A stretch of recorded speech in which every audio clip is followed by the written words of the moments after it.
High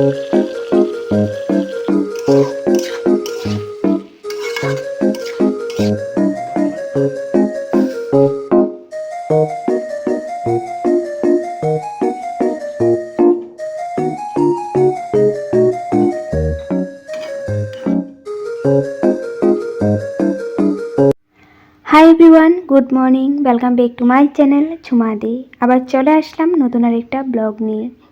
আজকের ব্লগটা অনেক স্পেশাল, অনেক কিছু রেসিপি তোমাদের সাথে শেয়ার করব। বার্থডে পার্টিতে যাব, তো তোমাদের দেখে অনেক ভালো লাগবে, তাই তোমাদের সবাইকে বলছি স্কিপ করো না। আর চ্যানেলে যদি নতুন এসেছো, চ্যানেলটা সাবস্ক্রাইব করে নাও, বেল আইকনটা ক্লিক করে নাও। যখনই আমি নতুন নতুন ভিডিও আপলোড করব তোমাদের কাছে নোটিফিকেশন চলে যাবে। আজ হলো 31। আজ এখন আমি ব্লগটা এডিট করছি। তোমরা 31-এর দিনে এই ব্লগটা দেখছো। এটা হলো 30 ডিসেম্বরের ব্লগ। তো সবাইকে আমার তরফে থেকে নতুন বছরের অনেক অনেক শুভেচ্ছা জানাই। কারণ আজকের ব্লগটা পোস্ট করতে করতে আমি 1 জানুয়ারিতে করব। 31-এর ব্লগটা 1 জানুয়ারিতে পোস্ট করব, তাই একদিন লেট হয়েই তোমাদের কাছে ব্লগটা পৌঁছাবে। তাই আজই তোমাদেরকে আমি নিউ ইয়ারের শুভেচ্ছা জানিয়ে দিলাম সবাইকে। তো সবাই হ্যাপি থাকো, সুখে থাকো, ভালো থাকো, নতুন বছরটা খুব সুন্দর করে কাটাও। তো আজ সকালবেলা আমি রেখেছিলাম এই বোতা শাকগুলো, মানে 30 ডিসেম্বরের সকালবেলা রেখেছিলাম এই বোতা শাকগুলো। তারপর 20 টাকা রেখেছিলাম। তারপর ভালো করে বেছে নিয়েছি। বোতা শাকগুলোতে অনেক ধুলা কাদা ছিল, তো শাক বলে কথা থাকবেই, তো ভালো করে ক্লিন করতে হবে। তো বেছে নিয়েছি। তারপর দেখি সাপ্লাই জল এসেছে, তো সাপ্লাই জলেই আমি ক্লিন করছি। আর সাপ্লাই জলগুলো না একটু ঘোলা, তো আমার মনে হচ্ছে এগুলো কাদা কাদা জলে নাকি না, কেন জানি না। তাই আমি এখানে তো ক্লিন করছি, আবার ঘরে পরিষ্কার জল দিয়ে ক্লিন করে নিব। আর ক্লিন করছি যে দেখো শাকগুলো থেকে কত নোংরা বেরোচ্ছে, একদম ভালো করে ক্লিন করতে হবে। তাই ঘরে নিয়েও আমি আবার 2-3 বার ক্লিন করে নেব, যেন শাকগুলো খেতে বালি না লাগে। কারণ ভালো করে ক্লিন করলে তো আর বালি লাগবে না। তো যাই হোক, এই বোত্তা শাকের রেসিপি আজ তোমাদের সাথে শেয়ার করব। আমি 2 বছর ধরে ব্লগ করছি, কথা ঠিক একদিনও মনে হয় না আমি তোমাদের সাথে বোত্তা শাকের রেসিপি শেয়ার করেছি। রান্না করা হয়েছে, অনেকবার দেখানো হয়েছে, কিন্তু রেসিপি শেয়ার করা হয়নি। তাই আমি ভাবলাম যে আজ বাছা থেকে ধরে ক্লিন করা থেকে ধরে তোমাদের সাথে আমি রেসিপিটাও শেয়ার করব, মানে রান্নাটা শেয়ার করব সব কিছু। তাই তোমরা স্কিপ করো না, চ্যানেলে এসেছো যদি যাও না, ব্লগটা দেখেই যাও। তো স্টেপ বাই স্টেপ তোমাদের সাথে রেসিপিগুলো শেয়ার করব। আরও অনেক কিছু রান্নাবাড়া করব, যেগুলো তোমাদের সাথে শেয়ার করব, তোমাদের ভালো লাগবে। তো দেখতে থাকো, এখন থেকে স্কিপ করো না।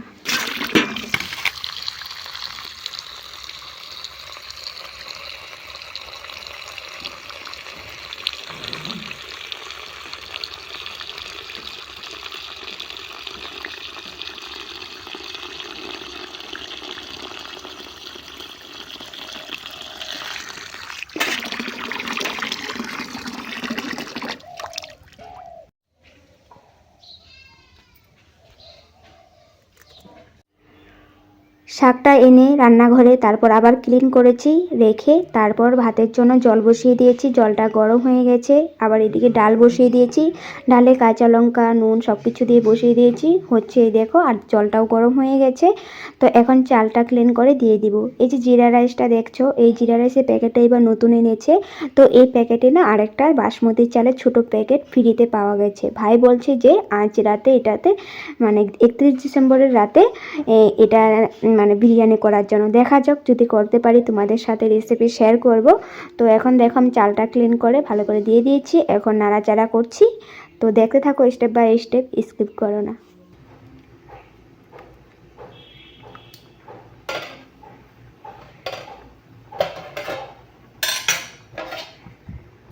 দেখো আমি শর্টকাট করে তোমাদেরকে দেখাচ্ছি।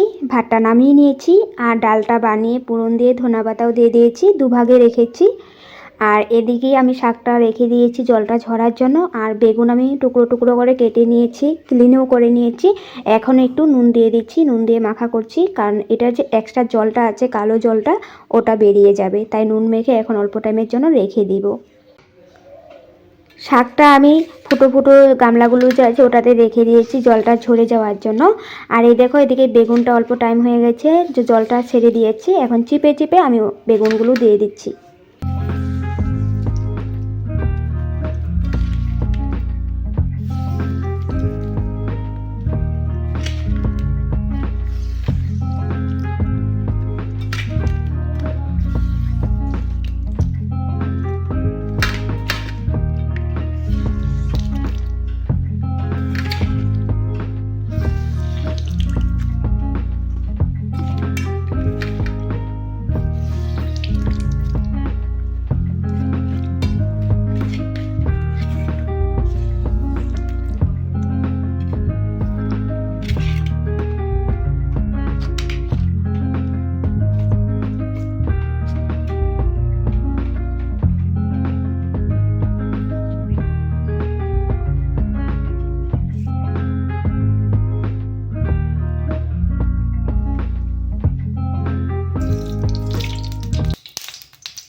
তোমরা তো দেখলেই আমি বোত্তা শাকটা বেগুন দিয়ে কিভাবে করেছি রান্নাটা। তো স্টেপ বাই স্টেপ তোমাদের সাথে খুব সুন্দর করে শেয়ার করেছি। তোমরাও খুব সুন্দর করে এই রেসিপিটা করতে পারো খুব সহজেই। আর অনেকে কিন্তু এটাতে রসুন অ্যাড করে শাকে, তো আমাদের ঘরে রসুনটা খেতে চায় না বলে আমি দিইনি, তোমরা চাইলে দিতে পারো। আর এই যে মাছগুলো দেখলে আগের দিনের ব্লগে তোমাদের সাথে দেখিয়েছিলাম যে আমি মাছগুলো কাটছিলাম রোদ্রে বসে, কেটে মাকে ক্লিন করে দিয়ে দিয়েছিলাম। ওই দিন মা রান্না করেছিল, অর্ধেকটা মাছ রান্না করেছিল ঝোল কপি আলু দিয়ে, আর অর্ধেকটা মাছ রেখে দিয়েছিল ভাজা। ওই অর্ধেকটা মাছ আজ আমি রান্না করব, ওই রেসিপিটি তোমাদের সাথে আজ আমি শেয়ার করব। আমি কি করে ভাজা মাছগুলো রান্না করব পরের দিন, ওটাও আজ শেয়ার করব। তো এই দেখো, এই কয়েকটা মাছ মা রেখে দিয়েছিল ভাজা। তো এই কয়েকটা মাছ আজ আমি রান্না করব। রেসিপি তোমাদের সাথে খুব সুন্দর করে, খুব সহজে একটা সহজ রেসিপি তোমাদের সাথে শেয়ার করব। এখানে দেখো আমি টমেটো নিয়েছি, পেঁয়াজ নিয়েছি, আর এই যে এখানে পেস্টটা দেখছো, এখানে কাঁচা লঙ্কা, রসুন, পেঁয়াজ, একটু আদা, জিরার গুঁড়ো, একটু শুকনো লঙ্কার গুঁড়ো দিয়েছি। আর সাইডে দেখো আমি ধনিয়া পাতাও রেখেছি। এখন রেসিপিটা করব, তোমাদের সাথে শেয়ার করব, দেখতে থাকো।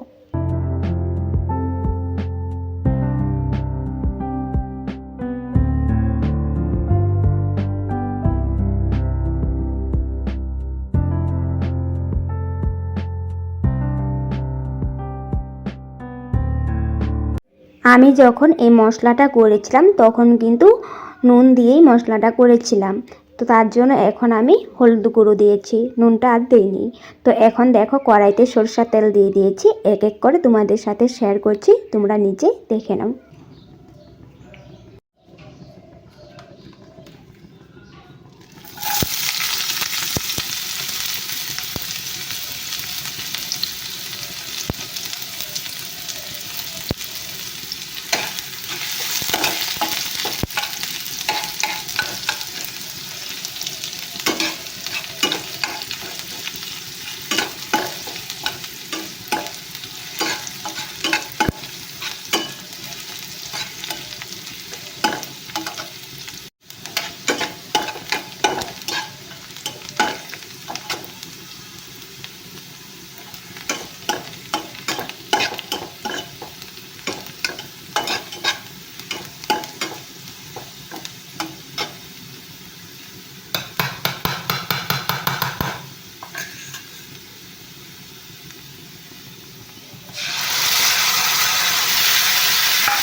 এই মাছগুলো যেহেতু আগের দিনের ভাজা মাছ তো একটু শুকনো শুকনো হয়ে আছে, তার জন্য ঝোলটা না শুকানোর আগেই কিন্তু তোমাদের মাছগুলো দিয়ে অল্প টাইম রাখতে হবে, তবে মাছটা একটু নরম হবে, ঝোলের সাথে মিশাঘুষা হবে। তারপর দেখো এখন ঝোলের সাথে মাছটাও একটু সিদ্ধ হয়েছে, মাছটা নরম হয়ে গেছে। তো এখন আমি উপর থেকে ধনিয়া পাতা দিয়ে দেব। তারপর এই মাছের ঝোলের রান্নাটা কমপ্লিট।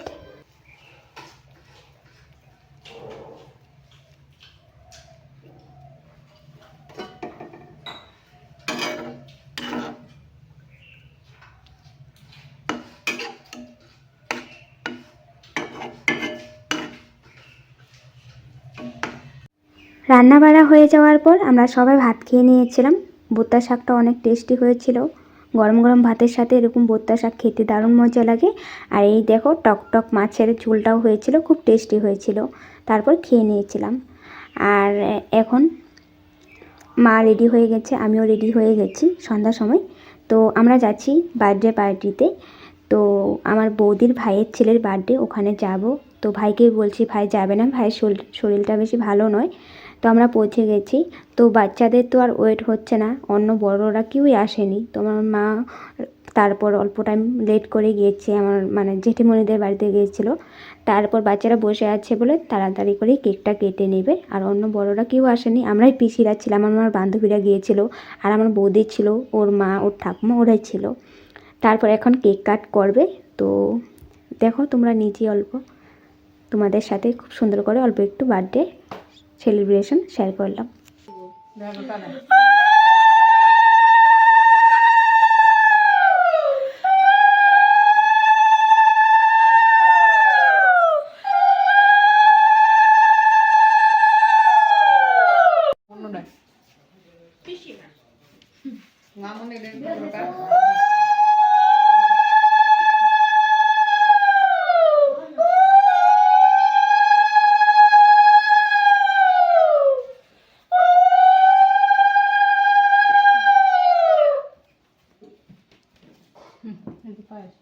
তুই আগে খাওয়াই দে, মা আগে খাই।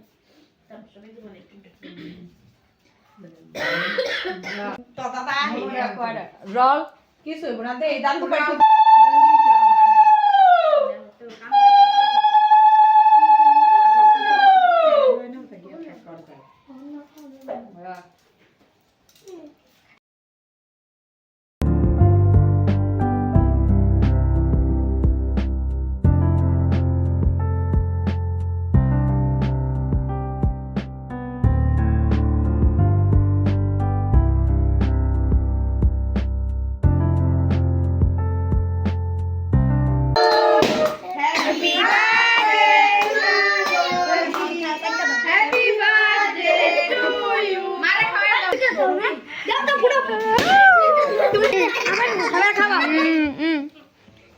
সবার খাওয়া লাও ওই টাকা দিবা ঢিলা করছ না তখন দিয়া দিবা ওখানে এদিকে দিতে আগে দিয়া দিবি। প্রথমে ছোট ছোট বাচ্চাদেরকে বসানো হয়েছিল, তো বাচ্চাদের মারা এসেছিল, তো তাদেরকেও সাথে বসানো হয়েছিল, কারণ বাচ্চারা তো একা আর খেতে পারবে না। তখন আমি পুরি, তারপর জল, মাংস এগুলো দিয়েছিলাম। আর তো এখন বৌদি দিচ্ছে, আমরা বসেছি বান্ধবীরা। তো আরও কয়েকজন মানুষ এসেছিল, মাও আবার চলে এসেছিলো জেঠিদের ঘর থেকে। তো বসে পড়েছি, তো বৌদি দিচ্ছে, তো আমি ভিডিও করছি। বৌদি বলছে আমাকে ভিডিও করছে, আমি হ্যাঁ তোকেই করছি। তারপর এই যে দিচ্ছে সবাই। তারপর আমরা এখন খাই, তোমরা দেখতে থাকো। কেকটা খুব টেস্টি ছিল। আর এগুলো পুরি, মাংস, পায়েস আমার বৌদির বাবা, বৌদির ভাই মিলেই বানিয়েছে, খুব টেস্টি বানিয়েছে। মাংসটা বাচ্চাদের খাওয়ার জন্য খুব ভালো হয়েছে, কারণ বেশি ঝাল দেয়নি, তো খেতে খুব ভালো পেয়েছে বাচ্চারা। তারপর আমি তো সন্ধ্যার সময় খেতেই পারি না, সন্ধ্যার সময় বলতে গেলে 9টায় প্রায় বেজে গেছে যখন খাচ্ছি। তো রাত্রে আর খাওয়া হবে না ভাত, তো পায়েসটাও আমাকে বেশি করে দিয়েছে, খেয়ে ভালোই লেগেছে। তো আজ ব্লগটা এখানে রাখছি, বাই বাই।